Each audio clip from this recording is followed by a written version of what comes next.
Hello दोस्तों, क्या हाल चाल है? कैसे हैं आप सब? आयु आप सभी लोग बहुत अच्छे होंगे और आप सभी लोगों की तैयारी बहुत अच्छे से चल रही होगी। दोस्तों मेरा नाम है Vikrant and welcome to your YouTube channel Kanpur वाला विक्रांत।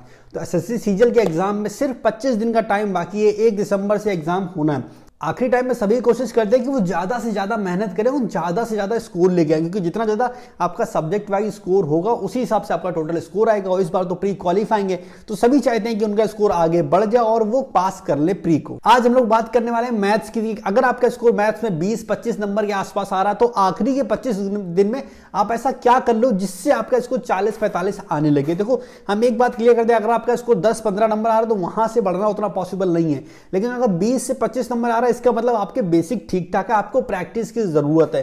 तो हम बात करेंगे उन 4 पॉइंट्स के बारे में कि ऐसी 4 चीजें जो आप अगर करोगे तो आखिरी के ये 25 दिन में आप ज्यादा से ज्यादा प्रैक्टिस कर सकते हो। और जब आप, क्योंकि बेसिक आपके अच्छे ऑलरेडी हैं, प्रैक्टिस आप ज्यादा से ज्यादा करोगे तो जाहिर सी बात है मैथ्स में अच्छा स्कोर करोगे। यकीन मानो आप अपने स्कोर को जो 20-25 नंबर के आसपास है 40 से 45 नंबर तक इजिली ले जा सकते हो। पॉइंट नंबर 1, देखो आखिरी के 25 दिन है तो पहली एक चीज जो आप गांठ बांध के लिख लो अपने पास या कहीं रख लो, कुछ भी करो कि भाई कुछ भी हो जाए, संडे हो, मंडे हो, कोई भी दिन हो, हमें डेली मैथ्स के 100 सवाल लगाने हैं। इसमें हमें 1% की कमी नहीं करनी। देखो भाई, 100 सवाल बहुत ज्यादा इंपॉर्टेंट है आपके लिए। अगर अभी से आप डेली लगाना शुरू करोगे, 25 दिन है, ठीक है, और अब 100 सवाल आपने लगाया तो 2500 सवाल आपके हो जाएंगे। टेक्स्ट बुक की जो बुक्स आती हैं उसमें 4000 क्वेश्चन की तो पूरी बुक होती है और आप 2500 सवाल लगा लो आखिरी टाइम में। तो खुद सोच के देखो, अपने दिमाग पे जोर डालो। ऐसा हो सकता है आप 2500 सवाल लगाओ, उनकी अच्छे से प्रैक्टिस करो, फिर भी आपका स्कोर ना बढ़े। तो पहली चीज, चाहे कुछ भी हो जाए, कोई भी दिन हो, आपको डेली 100 सवाल मैथ्स के लगाने हैं, मतलब लगाने हैं। पॉइंट नंबर 2, आपने ये तो कसम खा ली भाई हम डेली मैथ्स के 100 सवाल लगाएंगे, लेकिन हमें शुरुआत कहां से करनी है आपको यही नहीं पता।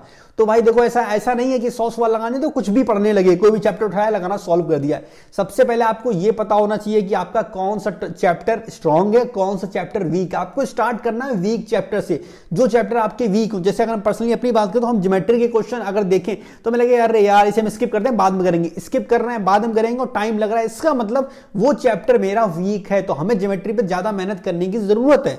पक्की बात है कि अब हम अगर अपना प्लान बनाएंगे तो ज्योमेट्री को सबसे ऊपर रखेंगे, ज्योमेट्री में ज्यादा मेहनत करेंगे। सेम इसी तरह आप ही देखो आपका वीक चैप्टर कौन सा है। अब आपको ये पता कैसे चलेगा? वैसे तो सबको पता होता है, फिर भी अब मेरे हिसाब से आप सभी लोग आखिरी के 25 दिन है तो डेली मॉक टेस्ट लगा रहे होगे। नहीं लगा रहे तो बहुत बड़ी गलती कर रहे हो, तो लगाना चाहिए। जब आप मॉक टेस्ट दोगे तो वहां से आपको आइडिया लगेगा कौन कौन सा चैप्टर, हर सब्जेक्ट की बात कर रहे हैं यहाँ पे हम, चाहे वो इंग्लिश हो, मैथ्स हो, जीके हो, रीजनिंग हो, आपको पता चलेगा क्या आपका स्ट्रांग है, क्या आपका वीक है। जो चीज आपकी वीक है उसे आप एक कॉपी पे नोट करो साइड में जरूर एंड उस पर मेहनत करना शुरू करो। अगर आप मॉक टेस्ट 3 लगा रहे हो फिर तो भाई ये नंबर बढ़ाने की बात तो साइड कर दो, सब चीजें साइड को। पहला काम आप ये करो कि आप ज्यादा से ज्यादा मॉक टेस्ट लगाओ। आखिरी के 25 दिन है, डेली एक मॉक टेस्ट लगाओ। नहीं मॉक टेस्ट लगाया तो यकीन मानो आप कम से कम, कुछ नहीं तो 15 से 20 नंबर अपने कम कर रहे हो अगर आप डेली मॉक टेस्ट नहीं लगाते हो।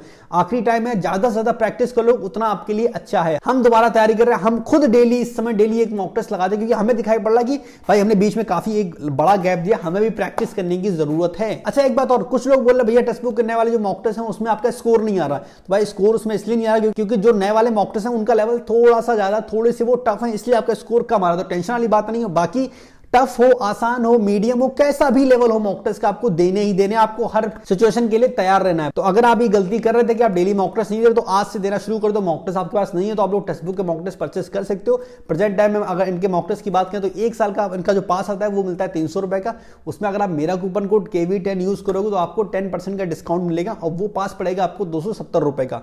तो भाई अगर है मॉक टेस्ट आपके पास ऑलरेडी तो भाई देना शुरू करो और आज से ही पता करो क्या आपका स्ट्रॉन्ग है, क्या वीक है, उसके हिसाब से उस चैप्टर के मैथ में डेली 100 सवाल लगाओ। लेकिन अगर आपके पास मॉक टेस्ट ही नहीं है तो भाई लिंक हमने नीचे डिस्क्रिप्शन में दे रखा है, वहां से जाकर आप मॉक टेस्ट को परचेस कर सकते हो। फिर उसका जो प्रोसेस बताया उसे करो। तो ये पॉइंट नंबर 2 भी खत्म हो गया। बात करते हैं पॉइंट नंबर 3 की। आपने डिसाइड कर लिया हम डेली 100 सवाल लगाएंगे, आपने डिसाइड कर लिया कि भाई हमें ज्योमेट्री नहीं आती, हम इस चैप्टर को पहले पढ़ेंगे। अब बात आ गई किस किताब से पढ़ना है, कहां से करना है, कितने सवाल करने, कितने छोड़ने।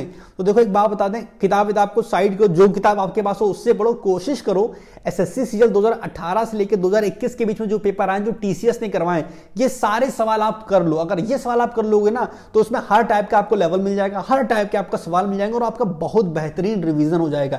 यकीन मानो आखिरी टाइम पे जिसने टीसीएस के ये सवाल मैथ्स में 2018 से लेकर 2021 तक के सवाल कर लिए ना, उसका मैथ्स में स्कोर 45 से ज्यादा लाने से कोई रोक नहीं सकता, क्योंकि बहुत अच्छी प्रैक्टिस उसकी ऑलरेडी हो जाइए, कुछ बचेगा ही नहीं। बात करें किताब की तो आपका कोई भी किताब हो, किरण प्रीवियस सर की उसमें वाले सवाल मिल जाएंगे, राकेश सर की उसमें वाले सवाल मिल जाएंगे, पिनैकल की, गगन सर की, या फिर कोई और किताब, मतलब जो भी किताब आपके पास हो अगर वो प्रीवियस ईयर की है तो उसमें ये सारे सवाल मिल जाएंगे। बस इन्हीं सारे सवाल को आपको डेली लगाना है। बात करें पॉइंट नंबर 4 की, देखो अभी तक सारी चीजें हमने अच्छे से की, 100 सवाल डेली लगाए, हमें चैप्टर पता चल गया कौन सा वीक है कौन सा स्ट्रांग, हमें ये भी पता चल गया उस चैप्टर को पढ़ना कहां से। लेकिन एक चीज अभी बाकी रह जाती है जिसके बिना आपकी तैयारी इनकम्प्लीट है, वो है कैलकुलेशन। सोच के देखो एग्जाम में एक ऐसा बीच में कैलकुलेशन आता है, इसमें 39 में 19 का मल्टीप्लाई करना। अब 39 का तो टेबल जाहिर सी बात है याद नहीं होगा, लेकिन अगर आपको 19 का भी टेबल याद नहीं है और 39 में आप ऐसे मल्टीप्लाई करोगे, पहले 9 का मल्टीप्लाई किया फिर 1 का मल्टीप्लाई किया और आपने जोड़ा, तो भाई ये आपने गलती नहीं की, ये आपने पाप कर दिया। तो पहला काम भाई आपको 1 से लेके 20 तक टेबल याद होनी चाहिए, ज्यादा कर लोगे तो और अच्छी बात है। बात करें स्क्वायर और क्यूब की तो कम से कम 30 तक के स्क्वायर और क्यूब याद होने ही होने चाहिए, ज्यादा कर लोगे तो और अच्छी बात है। रीजन, एग्जाम में 29 का स्क्वायर पूछा जाएगा, एग्जाम में 24 का स्क्वायर पूछा जाएगा, एग्जाम में 27 का स्क्वायर पूछा जाएगा, आपको नहीं आता तो भाई फिर वहां पे टाइम खर्च होगा और एग्जाम में एक एक सेकंड बहुत ज्यादा कीमती होता है। सवाल आपको 25 सवाल 20 से 25 मिनट में करने होते हैं और आपको आधा घंटा लगेगा क्योंकि आपकी कैलकुलेशन स्लो है। तो कैलकुलेशन पे ज्यादा ध्यान दो, कैलकुलेशन की ज्यादा प्रैक्टिस करो, जितनी ज्यादा आप कैलकुलेशन की प्रैक्टिस करोगे उतनी ज्यादा मैथ आपकी फास्ट होगी। कुछ लोग बोलते हैं ना कि भैया हम सवाल हमें आता था, हमने टिक किया लेकिन वो अनजाने में गलती हो गई, तो ये सब होता है आपकी कैलकुलेशन में कमी की वजह से। आपकी कैलकुलेशन में कुछ ना कुछ कमी रहेगी, इसी वजह से वो जाने जाने सवाल गलत हो गया। आपको कंसेप्ट आता है और वैसे भी टीचर्स जो सवाल पूछ रहे हैं ना इस समय वो सवाल ऐसे नहीं होते कि बहुत ज्यादा हार्ड पूछ देता, सवाल एकदम बेसिक होते हैं, वही सारे सवाल होते हैं जो प्रीवियस ईयर में आए हुए होते हैं। बस गलती ये होती है कि उसमें कैलकुलेशन थोड़ी सी ज्यादा होती है जिस वजह से सभी बच्चे उसे नहीं कर पाते। तो सवाल इस समय इतने टफ नहीं आ रहे, बस उसका लेवल थोड़ा सा ऊपर कर दिया गया है और कुछ भी नहीं। तो पॉइंट नंबर 4, आपको कैलकुलेशन पे ज्यादा से ज्यादा मेहनत करनी है। डेली आप आदत बना लो, 25 से 30 मिनट एक्स्ट्रा कैलकुलेशन पे खर्च करो। आप 100 सवाल लगाओगे वहां तो आपकी कैलकुलेशन की प्रैक्टिस होगी, साथ में अलग से भी थोड़ी कैलकुलेशन की प्रैक्टिस कर लो। 25 दिन की बात है, बहुत ज्यादा समय भी नहीं है। और एक बार यकीन मानो आपका प्री निकल गया, चाहे वो आधे नंबर से निकले चाहे वो 1 नंबर से निकले, एक बच्चा जिसका 1 नंबर से प्री निकला है, दूसरा बच्चा जिसका 50 नंबर से प्री निकला है, सोच के देखो क्या उन दोनों में कोई डिफरेंस है, क्योंकि इस बार प्री क्वालिफाई है।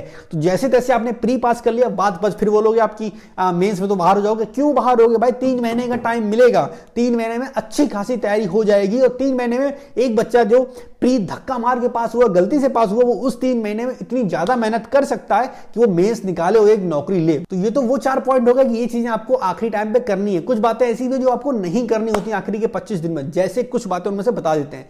हमने आपको बताया कि एसएससी सीजीएल 2018 से लेकर 21 तक के सवाल कर लो, इतने में आपका काम हो जाएगा।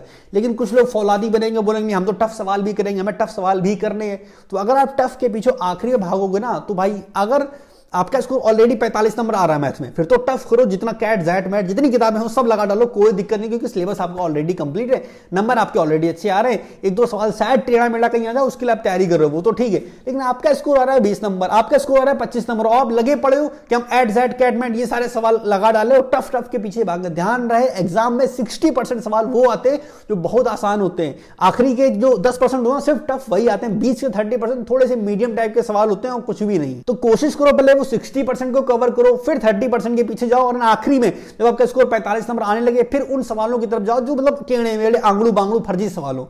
समझ गए? तो नए सवालों के पीछे अभी मत भागो, अभी भागो तो सिर्फ प्रीवियस ईयर पेपर के पीछे। तो यही थी मेरी पूरी प्लानिंग कि आखिरी 25 दिन में आपको मैथ्स किस हिसाब से पढ़ना चाहिए ताकि आप मैथ्स में अच्छा स्कोर कर सको। तो फिलहाल इस वीडियो में इतना ही। हमें उम्मीद है वीडियो आपको अच्छी लगी होगी। अगर वीडियो अच्छी लगी तो वीडियो को लाइक कर दो, अगर आप चैनल पे नए हो तो चैनल को सब्सक्राइब कर दो। हम इसी तरह की वीडियोस बनाया करते हैं, आप लोगों को गाइड करने की कोशिश किया करते हैं अपने एक्सपीरियंस से।